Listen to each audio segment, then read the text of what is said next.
Imagine a world erasing itself. For thousands of years, one story has haunted the human consciousness more than any other. It is the tale of divine wrath, of a wooden box adrift on a drowning planet, and of a survival so impossible it defies belief.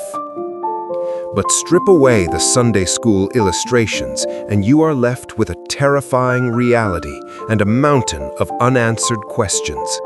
Did the oceans truly swallow the peaks of the highest mountains? Could the biology of the entire Earth fit inside a single hull? Or is this ancient catastrophe a memory of a local tragedy amplified by time? Today, we aren't just reading the text, we are putting the most famous disaster in history on trial. The story of Noah's flood has captivated human imagination for millennia, but it has also sparked intense debate. Was this a global deluge that covered the entire planet, or a catastrophic regional flood? How could all the world's animals possibly fit on a single vessel, and what do we make of the apparent contradictions between the biblical account and modern scientific understanding of geology, biology, and physics? These are not trivial questions, nor are they asked only by skeptics. Believers and scholars across centuries have grappled with these issues, seeking to understand both the text and the world around us. Today, we'll explore the major questions surrounding Noah's flood, examining different perspectives and the evidence that informs them. Perhaps the most fundamental debate concerns the flood's extent. The biblical text uses sweeping, universal language. Genesis 7:19-20 states that all the high mountains under the entire heavens were covered, and the waters rose more than 15 cubits above the peaks. Verse 21 declares that every living thing that moved on the earth perished: birds, livestock, wild animals, all the creatures that swarmed over the earth, and all mankind. This language certainly sounds global. Defenders of a worldwide flood point to these explicit statements, arguing that the text leaves no room for a merely regional interpretation. They note that if the flood were local, why would Noah need to spend decades building an ark? Why not simply migrate to higher ground? Why bring animals on board when populations would have survived elsewhere? The New Testament also seems to support a global reading. In 2 Peter 3:6, the apostle writes that the world that then existed was deluged with water and perished, drawing a parallel with the future destruction by fire. Jesus compared the coming judgment to Noah's day when the flood came and swept them all away.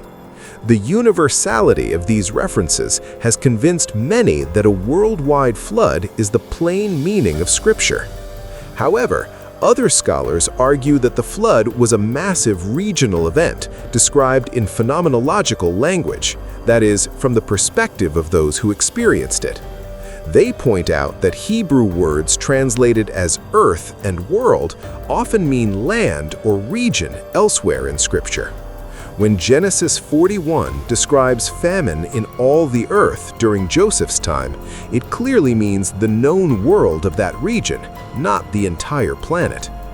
These scholars note that ancient Near Eastern literature commonly used universal language for regional events.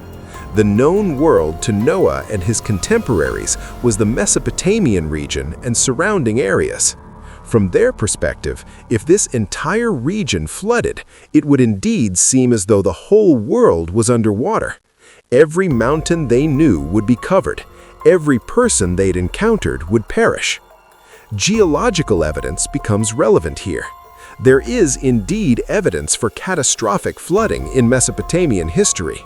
The Black Sea Deluge hypothesis, proposed by marine geologists William Ryan and Walter Pittman, suggests that around 5600 BCE, the Mediterranean Sea broke through a land barrier, causing a massive flood that rapidly filled the Black Sea basin.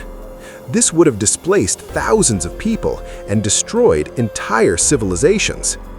Ancient Mesopotamian sites like Ur, Kish, and Shuruppak have uncovered layers of flood sediment, though these deposits are not uniform across sites and date to different periods.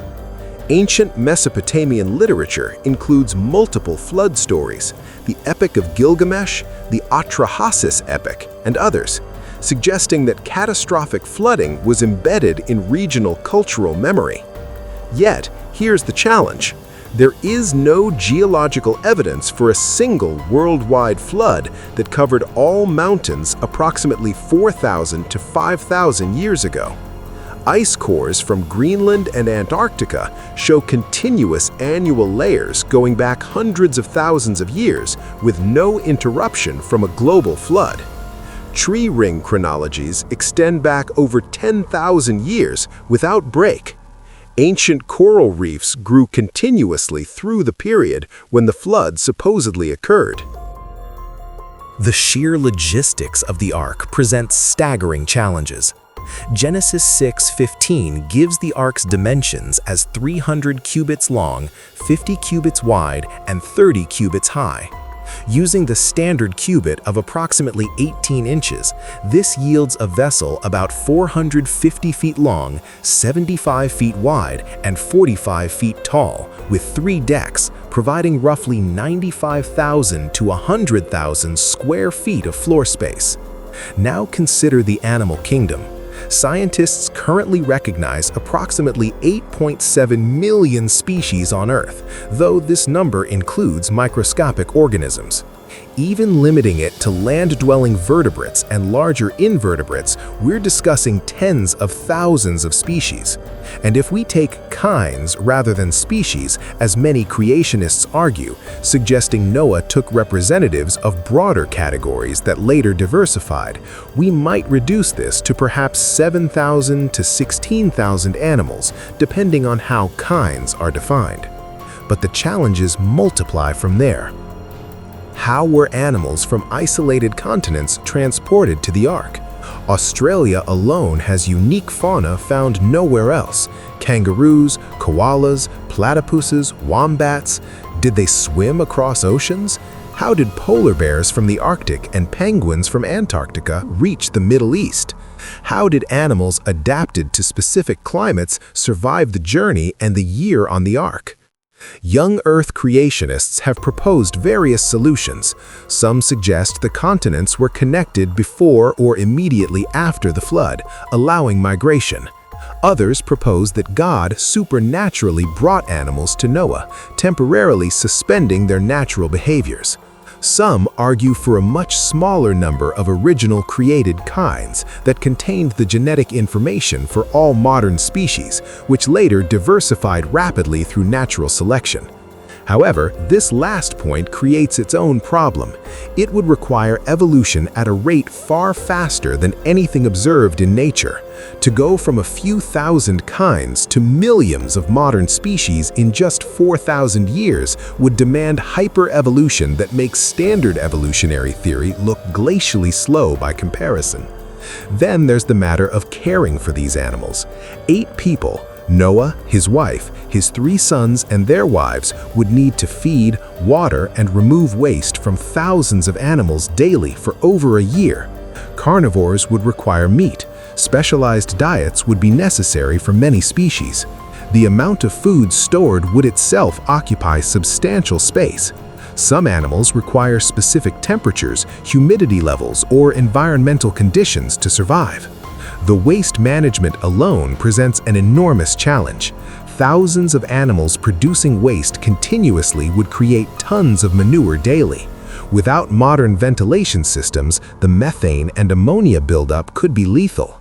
Some creationists have proposed elaborate waste removal systems, but these aren't mentioned in the biblical text and would require engineering sophistication that strains credibility for the ancient world. A global flood covering the highest mountains requires an enormous volume of water, approximately 3 times more water than currently exists on Earth. Genesis describes 2 water sources, The fountains of the great deep burst forth, and the windows of the heavens were opened.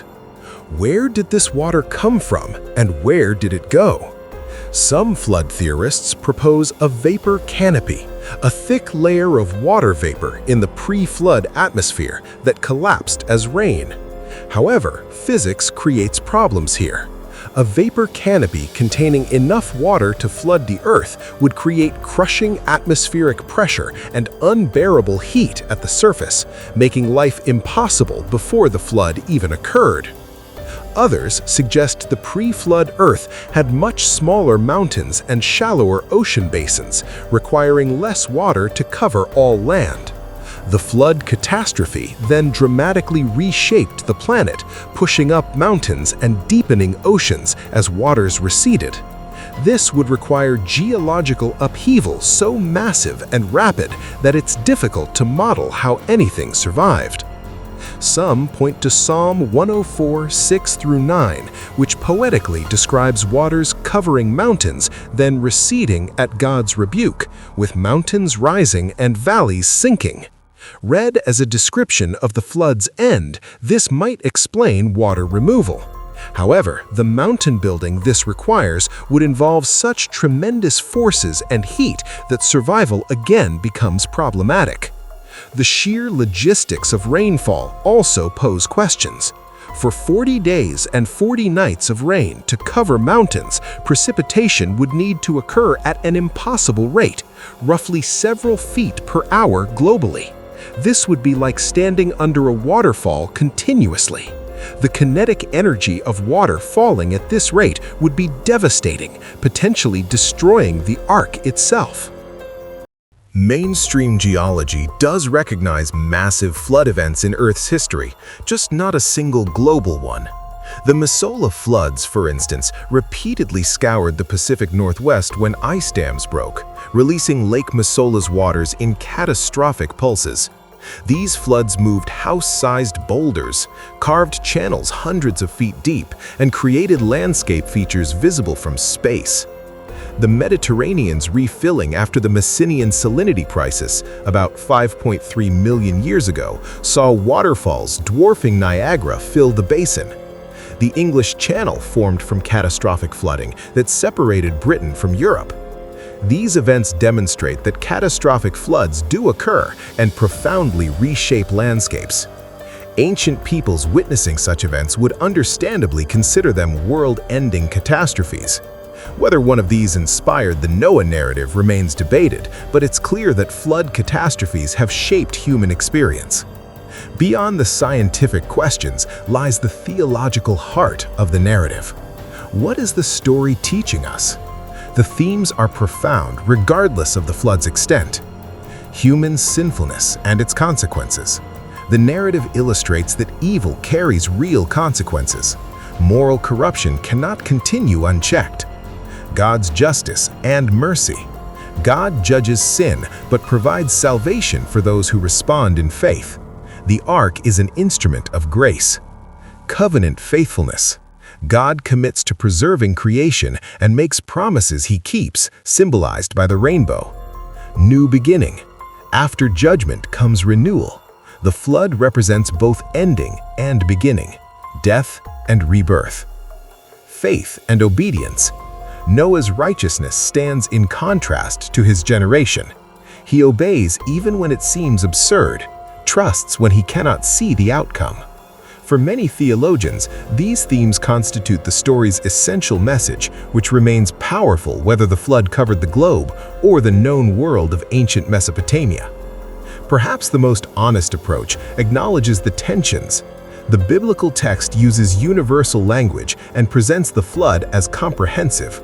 Scientific evidence indicates no global flood occurred in recent human history. Both observations can be true simultaneously if we recognize that ancient texts don't always function the way modern scientific reports do. The Bible was written in ancient contexts using ancient literary forms for theological purposes. Expecting it to conform to modern scientific standards may be asking it to do something it never intended. Yet neither does this mean it's just mythology without historical grounding. Many faithful Christians hold different views on these questions without compromising core theological commitments. The debate can actually enrich understanding, driving deeper engagement with both Scripture and creation. The questions surrounding Noah's flood won't be easily resolved. The divide between young Earth and old Earth perspectives involves not just this narrative, but entire frameworks for understanding science, Scripture, and their relationship. What seems clear is that simple answers don't do justice to the complexity. The text deserves careful reading in its original context. The scientific evidence deserves honest examination. Neither should be forced into predetermined conclusions. For skeptics, these challenges may confirm doubts about biblical reliability. For believers, they invite deeper reflection on how revelation works, what ancient texts meant to original audiences, and how faith engages with evidence. The Noah's flood narrative has survived millennia of questioning because its core message transcends geological debates. It speaks to human moral failure, divine judgment, salvation through grace, and hope for new beginnings. Whether one envisions water covering Mount Everest or devastating ancient Mesopotamia, the story reminds us that actions have consequences, that God takes sin seriously, that He provides escape for those who trust Him, and that even after devastating judgment, He commits to preservation and renewal. The rainbow appears after storms not as a scientific phenomenon to be explained away, nor as magical thinking to be embraced uncritically, but as a sign of promise that whatever we face, whatever questions remain unanswered, whatever tensions we navigate, God's covenant faithfulness endures. And perhaps that's the point the narrative most wants us to grasp, whether the flood was global or local, whether we can explain every detail or live with mystery. The story invites us not primarily to solve an ancient puzzle, but to respond to its enduring questions. Will we heed warnings of judgment? Will we trust God even when His instructions seem unreasonable? Will we stand for righteousness in corrupt generations? And will we remember when the storms pass that mercy and faithfulness define the God who judges and saves? If you found this exploration of Noah's flood thought-provoking, there's so much more to discover. We're committed to examining biblical narratives with both intellectual honesty and spiritual depth, asking the hard questions while honoring the sacred text. Don't miss our upcoming deep dives into other controversial biblical topics: the creation accounts, the Exodus and its archaeological evidence, Jonah and the whale, Joshua's long day, and many more. We explore what Scripture says, what science reveals, and how people of faith navigate the tensions between them. Subscribe now to join a community that believes faith and inquiry aren't enemies, but companions on the journey toward truth. Hit that subscribe button and click the notification bell so you never miss an episode. Your questions matter. Your doubts are valid. Your faith can handle the investigation.